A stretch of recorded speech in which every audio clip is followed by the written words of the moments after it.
Gold, trusted gold buyers. మీరు తాకట్టు పెట్టిన బంగారాన్ని విడిపించి ఈ రోజు ఉన్న మార్కెట్ ధరకు కొనబడను.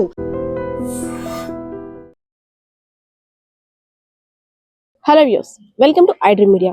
కొన్ని ప్రాంతాల్లో జరిగే గొడవలు చిన్న చిన్నగా ఉంటాయి, కానీ వాటి పరిణామం పెద్దగానే ఉంటుంది. అలాంటి ఇష్యూనే విజయనగరం జిల్లా డెంకాడ్ మండలంలో అయితే జరిగింది. ప్రసాద్ గారి కుటుంబంలో ఉన్నటువంటి ఒక చెట్టు, బత్తాయి చెట్టు. అంటే బత్తాయి చెట్టు వల్ల గొడవ ఏంటని మీకు అనిపించవచ్చు. ఆ గొడవ అంతటి కూడా కారణం ఒక చెట్టు. ఆ చెట్టు వీరింట్లో ఉంది, కాయలు వేరే వాళ్ళ ఇంట్లో పడుతున్నాయి.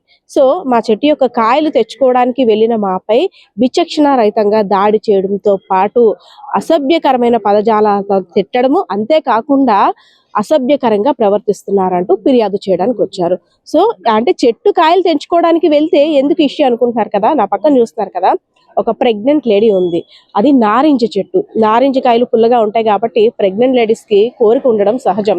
అవి తేయడానికి వెళ్ళినటువంటి కుటుంబ సభ్యులపై వాళ్ళు విచక్షణ రహితంగా దాడి చేస్తూ మన విజువల్ లో చూడొచ్చు ఎంత మూర్ఖంగా ప్రవర్తిస్తున్నారంటే, ప్రైవేట్ పార్ట్స్ చూపిస్తూ ఇక్కడ ఉన్న వాళ్ళందరినీ కూడా భయభ్రాంతులకు గురి చేస్తున్నాడు ఎవరైతే అవతల వ్యక్తి యొక్క కుటుంబ సభ్యుడు ఉన్నాడో. సో ఇదే అంశానికి సంబంధించి అయితే మాత్రం ఈ రోజు విజయనగరం జిల్లా ఎస్పీ గ్రీవెన్స్ కి అయితే మాత్రం కంప్లైంట్ ఇవ్వడానికి వచ్చారు. ఒకసారి మాట్లాడదాం మా కుటుంబ సభ్యులతో. అమ్మా, అసలు ఏంటి ఇష్యూ ఏంటి? అంటే చెట్టు కాయలు గొడవ అనడానికి కూడా కాస్త ఫన్నీగా ఉన్నప్పటికీ, కానీ మీరు ఇంతవరకు వచ్చారంటే అందులో ప్రెగ్నెంట్ లేడీ అక్కడ నుండి కంప్లైంట్ ఇవ్వడానికి వచ్చారంటే ఇష్యూ చాలా సీరియస్ అని అనిపిస్తుంది. ఏంటయిందమ్మా? యాక్చువల్లీ మా అత్తగారు అయితే చాలా ఇబ్బంది పడ్డారు. నాకు ఇష్టం అనుకొని ఆవిడ వెళ్ళి ఆవిడకి ఆ సమయంలో చూస్తే మా ఆయన గారు రాకపోతే మా అత్తగారు చనిపోదును. అది అయిపోయింది, కేసు అయిపోయింది, వెళ్తున్నామని టైంకి ఆ కేసు వాపస్ తీసుకుపోయేసరికి ఇక్కడ నుంచి ఎలాగైనా వీళ్ళు పంపించాలి, వాపస్ తీసుకోవట్లేదు. ఎలాగైనా ఇప్పుడు ఈ అమ్మాయి ప్రెగ్నెంట్ కదా, ఈ అమ్మాయి ద్వారా వెళ్దామని చెప్పేసి ఆ అబ్బాయి వచ్చేసి మేము బయటికి వెళ్ళి పిల్లని అలా బయటికి వెళ్ళేసరికి మా ఆయన వచ్చేసరికి 11 అవుతుంది.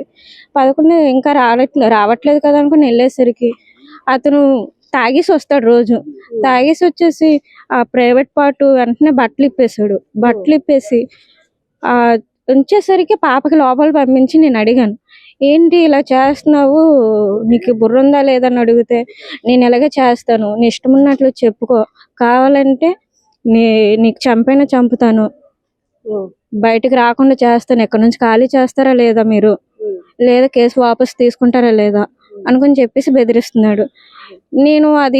మా ఆయన వచ్చేసరికి నేను చెప్పాను. సీసీ కెమెరా చూసేసరికి మేము ఆ నెక్స్ట్ రోజు వెళ్ళేసి కంప్లైంట్ ఇచ్చాం సార్కి.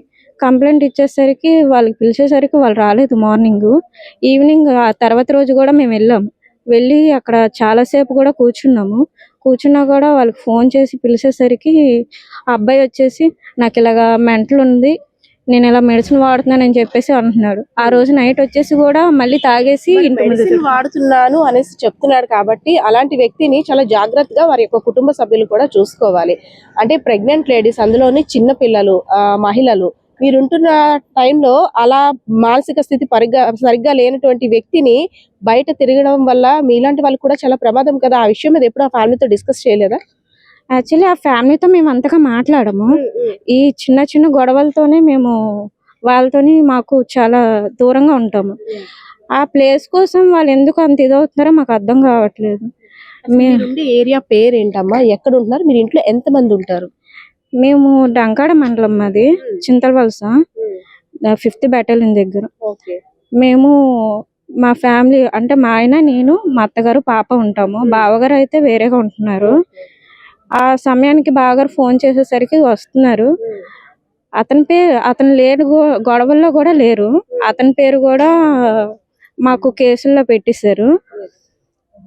అంటే ఎవరైతే మన ముందు ఉన్నారో ప్రెగ్నెంట్ లేడీ, వీళ్ళ యొక్క చెట్టు కాయలు పక్కింట్లో పడ్డాయి అనేసి అని, ప్రెగ్నెంట్ లేడీ కాబట్టి ఆ కాయలు తినాలి అనే ఆశతోటి వాళ్ళ అత్తగారు ఆ ఇంటికి వెళ్తే ఆ కుటుంబ సభ్యులు దాడి చేశారు.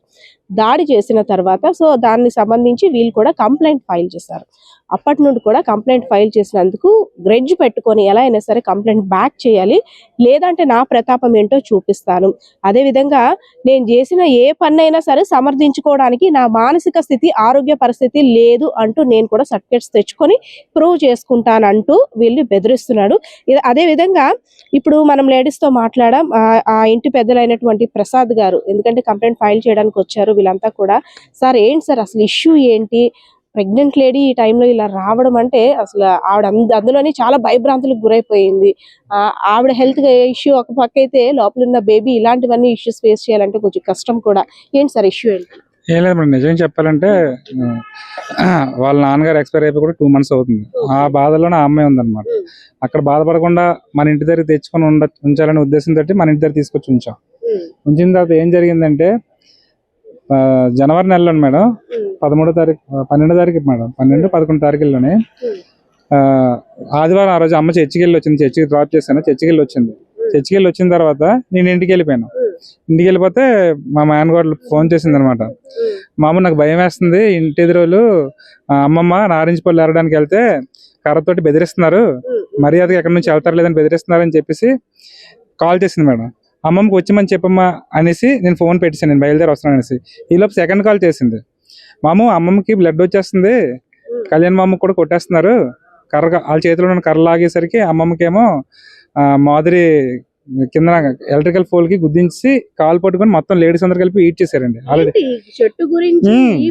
అంటే పక్కన అది కబ్జా చేసిన ల్యాండ్ అండి వాళ్ళది, రికార్డెడ్ గా లేదు అది. అది ఎక్కడ మేము ఆ ల్యాండ్ లోకి వెళ్తాం అనేసి ముందుగా వాళ్ళు స్టెప్ వేసుకొని మాకు అటాక్ చేస్తున్నారు అనమాట. ఆ లోకల్లో ఒక 2 పెద్ద మనుషులు ఉన్నారు, వాళ్ళు సపోర్ట్ తీసుకొని వాళ్ళు ఏదైనా చేయడానికి రెడీగా ఉన్నారండి. మేము ఎలాగైనా పంపించేస్తాం, ఏ ఎవిడెన్స్ లేదు, ఏ గొడవకైనా సరే మాకు ఒక సపోర్ట్ ఉంది అని చెప్పేసి వాళ్ళు చాలా ధైర్యంగా అటాక్ చేస్తున్నారండి. దేనికైనా సరే అటాక్ చేస్తున్నారు అనమాట. సరే ఆ గొడవ అయింది. అమ్మ చాలా రక్తమడుగులో పడి ఉందండి. పడి ఉంటే పెద్ద మనుషులు వచ్చారు, ఎవరు కూడా కనీసం హాస్పిటల్ తీసుకెళ్ళలేదు, 108 కూడా కాల్ చేయలేదు. నేను వచ్చి 108 కాల్ చేసి ఆన్లైన్ కంప్లైంట్ ఇచ్చానండి. తనకు తీసుకెళ్తే ఆ పెద్ద మనుషులు వచ్చి వాళ్ళు హాస్పిటల్కి వెళ్ళారు కదా, మీరు కూడా వెళ్ళి ఎమ్మెల్సీ చేసుకుని మీరు ముందెళ్ళి డెంకర్కాల్ పోలీస్ స్టేషన్కి వెళ్ళి కంప్లైంట్ ఇవ్వండి అని చెప్పి వాళ్ళకి సలహాలు ఇచ్చారు. మాకన్నా ముందెళ్ళారు. ఇక్కడ మమ్మీకి అక్కడ ట్రీట్మెంట్ జరుగుతుంటే వాళ్ళు వచ్చారు హాస్పిటల్కి, వాళ్ళు యాక్సెప్ట్ చేయలేదు డాక్టర్. స్టేషన్ నుంచి మీరు మెమో తెచ్చుకుంటే నేను ఎమ్మెల్సీ ఇస్తానని చెప్పి అన్నారు. అది జరిగింది, కేసు నడుస్తున్నట్టు ఒక 4 days బ్యాక్ అండి.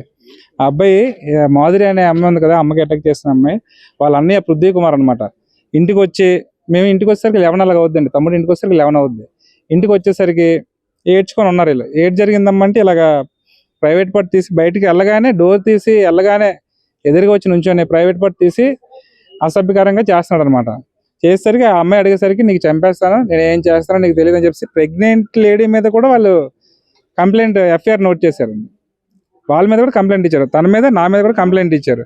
ఏడ్ చేస్తావో తెలియదు, నేను నీకు ఏడ్ చేయాలంటే చేస్తాను, మీరు భయపడవలసిన పనే లేదు, నాకైతే మాత్రం ఫుల్ ఎవిడెన్స్ ఉంది, ఫుల్ ప్రూఫ్స్ ఉన్నాయి, నేను ఏ తప్పు చేసినా నాకు ఎవరేం చేయలేరు అని చెప్పి తర్వాత రోజు కూడాను పచ్చి బూతులతోటి డిపార్ట్మెంట్ వాళ్ళకి తిట్టారు, మాకు కూడా తిట్టారండి.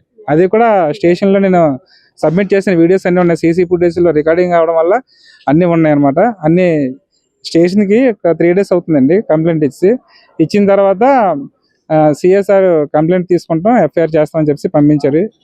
ఈ 3 days కూడాను రోడ్డు మీద కనిపించి నైట్ ఆ అమ్మాయి రోడ్డు మీదకి వెళ్తే ఇంకా బూతులతో మాట్లాడి చాలా అసభ్యంగా మాట్లాడుతున్నాడు. తర్వాత నాకు కూడా నువ్వు కంప్లైంట్ తీసుకోకపోతే మాత్రం వేరేలాగా ఉంటుంది, నువ్వు ఎంత ప్రయత్నించినా సరే వేస్ట్ అని చెప్పి బెదిరిస్తున్నాడు అనమాట. పాప కూడా స్కూల్ నుంచి ఈ 2 days హాలిడేస్ షాప్కి వెళ్ళినప్పుడు పాపకు కూడా కొంచెం ఇబ్బందికరంగా ప్రెజర్ పెడుతున్నాడు.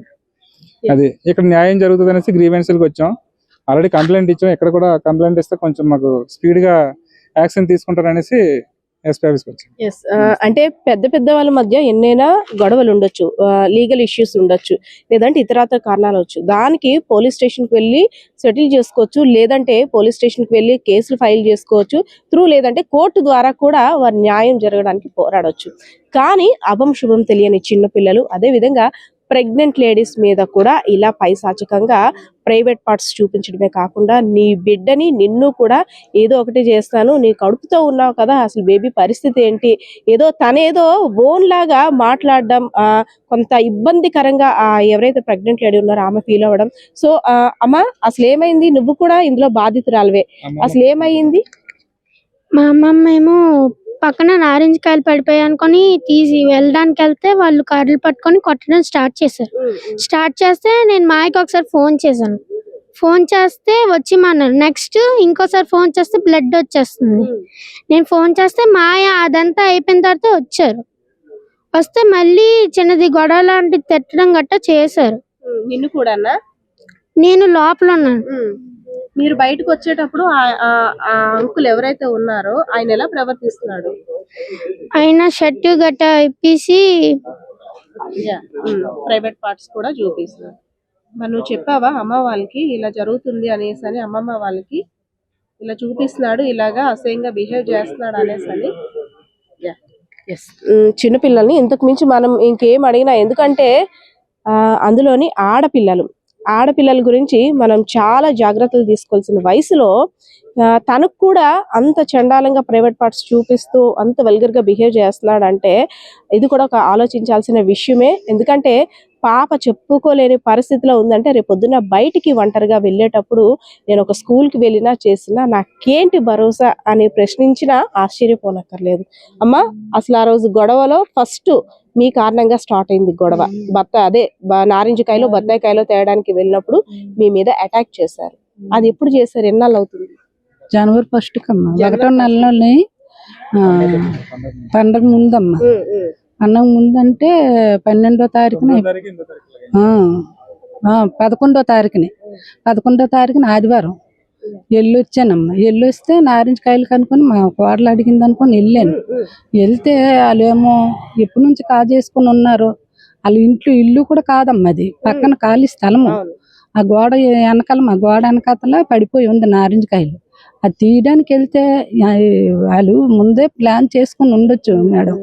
అవి కొట్టేశారు, కర్రలు పట్టుకొని కొట్టారు. కర్రలు పట్టుకొని కొట్టిన తర్వాత నేను వాంటింగ్ అయింది, నేను పడిపోయాను. పడిపోయిన తర్వాత ఇంకా నేను పడిపోయిన దానికి క్షమించకంటున్నాను. ఇంకా వచ్చేమో మాధురి ఏమో సిమెంట్ పూలకి వేసి గుద్ది ఈడ్చేసి ఏరియా అంతా కూడా 5th బెటాలియన్ అంటే మాక్సిమం అంతా కూడా పోలీస్ కుటుంబాలు అక్కడ ఉంటాయి. సో ఇంత ఇష్యూ జరుగుతుంది, ప్రెగ్నెంట్ లేడీ మీద దాడి చేశారు. ప్రెగ్నెంట్ లేడీ దగ్గర అసభ్యకరంగా ప్రవర్తించడంతో పాటు చిన్నపిల్లల దగ్గర కూడా అలా బిహేవ్ చేస్తున్నారు. మరి చుట్టుపక్కల అంతా కూడా పోలీసు వాళ్ళు కదా, మీరు మరి పెద్ద మనుషుల ద్వారా ఏమీ అతనికి భయం చెప్పే ప్రయత్నం చేయలేదా? అందరూ మేడం, అందరూ అయిపోయింది కదా, అయిపోయింది లోన్ అయిపోయింది, అది ఏది కొట్టేశారు. మరి ఏంది కొట్టాలని కొట్టలేదు కదా, మీరు రాజీ పడిపోండి, ఎంతో కొంత తీసుకోండి అమౌంట్ అనుకొని చెప్తున్నారు మేడం. గొడవ నైట్ కూడా చింపేశారు, నా బట్టలు కూడా చింపేశారు. చింపేసి చచ్చిపోతాను పిల్ల మాధురి బేబీ పృథ్వీ వాళ్ళ బ్రదర్ అలా అతను అదే ఒక అతను మానసిక పరిస్థితి సరిగ్గా లేదు అనేసి బానే ఉందమ్మా. ఆడి బానే ఉంది. పోలీస్ స్టేషన్ లో అలా చెప్తున్నాడు, నటిస్తున్నాడు. ఈ బుక్ తీయడం ఆ పిచ్చోడ్లా నటిస్తున్నాడు పోలీస్ స్టేషన్ లో ఎస్సీ ముందు. అంటే మీతో ఈ గొడవ అయిన తర్వాత ఎలా బిహేవ్ చేస్తాడు? ఆడు ఒక ఇదిలాగా అసహ్యంగా చేస్తున్నాడు అమ్మాడు. చిన్నపిల్లలు కాదు, పెద్దోళ్ళు కాదు, ఎవ్వరు చూస్తా లేదు. ఆడు ఇష్టం వచ్చినట్టు ప్రవర్తిస్తున్నాడు. ఆడు ఇంటి మీద రాళ్ళు వేసడం, లేకపోతే పాసులకి వెళ్ళడం, తాగిన బాటిల్ వేసరడం, అలా చేస్తున్నాడు మేడం. భయపడే మేడం దగ్గరికి వచ్చాము.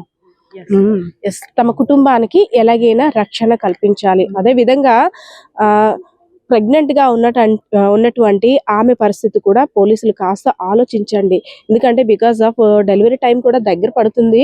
మానసిక పరిస్థితి సరిగ్గా లేదు అంటూ చెప్పుకొస్తున్న ఆ వ్యక్తి కారణంగా రేపు పొద్దున ఆమె కడుపులో ఉన్న బిడ్డకి, అదే విధంగా చిన్నపిల్ల అయినటువంటి ఆ అమ్మాయికి జరగరాంది ఏదైనా జరిగితే ఎవరిది రెస్పాన్సిబిలిటీ? కాబట్టి పోలీసులు తప్పకుండా మాకు రక్షణ కల్పించాలి. అదే విధంగా అనుచితంగా ప్రవర్తిస్తున్న ఆ వ్యక్తిపై మాత్రం చర్యలు తప్పకుండా తీసుకోవాలి.